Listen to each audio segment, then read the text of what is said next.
For decades, audiences believed they understood James Garner, the charming rogue, the effortless hero, the man who could smile his way through danger and make it look easy. But here's the truth most people never saw. For nearly 30 years, James Garner carried a quiet struggle that almost no one knew about. And the reason he hid it says more about his life than any award or television role ever could. To understand that secret, you have to start long before Hollywood. James Garner was born April 7, 1928 in Oklahoma, originally named James Scott Bumgarner. His early life didn't look anything like the relaxed confidence people later saw on screen.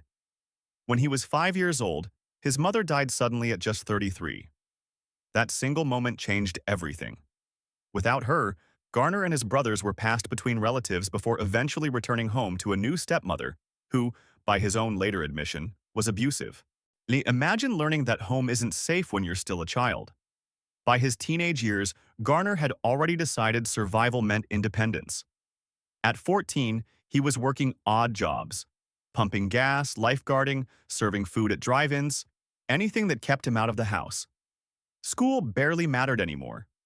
Eventually, he dropped out and drifted through a series of tough jobs before joining the Merchant Marine at 16 during World War II. But the hardest chapter came soon after. In 1950, Garner enlisted in the U.S. Army and was sent to fight in the Korean War. Combat was brutal.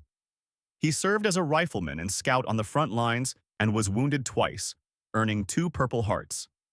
Those experiences stayed with him long after the war ended. Yet, like many men of his generation, he didn't talk about it.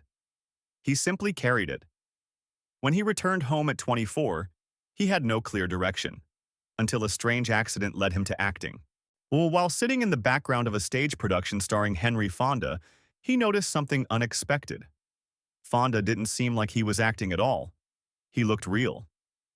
That moment sparked an idea. Maybe authenticity was the secret. Garner leaned into it. By 1957, television audiences met him as Brett Maverick, the witty gambler who preferred cleverness over gunfights. The show became a massive hit. Later, The Rockford Files in the 1970s made him even more beloved. Garner played men who were funny, flawed, and stubbornly decent, characters who survived by thinking rather than fighting. But Hollywood's success came with battles of its own. Garner famously sued Warner Brothers when they tried to trap him in a restrictive contract during Maverick. He won, helping challenge the old studio system.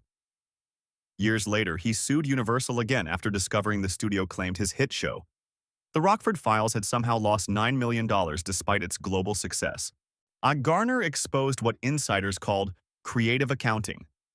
Yet through all those fights, one thing never changed: his anchor. In 1956, after knowing her for just 14 days, Garner married Lois Clark. Friends called it reckless. It lasted 58 years. In an industry famous for broken relationships, Lois became his refuge from the chaos of fame. Still, the real battle remained hidden.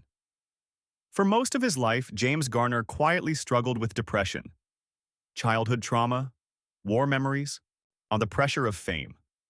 All of it built a weight he carried privately. He masked it with humor and charm, turning jokes into armor. Only in his memoir decades later did he finally admit the truth. And maybe that's why audiences loved him so deeply. Because beneath the effortless smile was a man who knew pain and chose kindness anyway. James Garner didn't just play heroes. In many ways, he was one.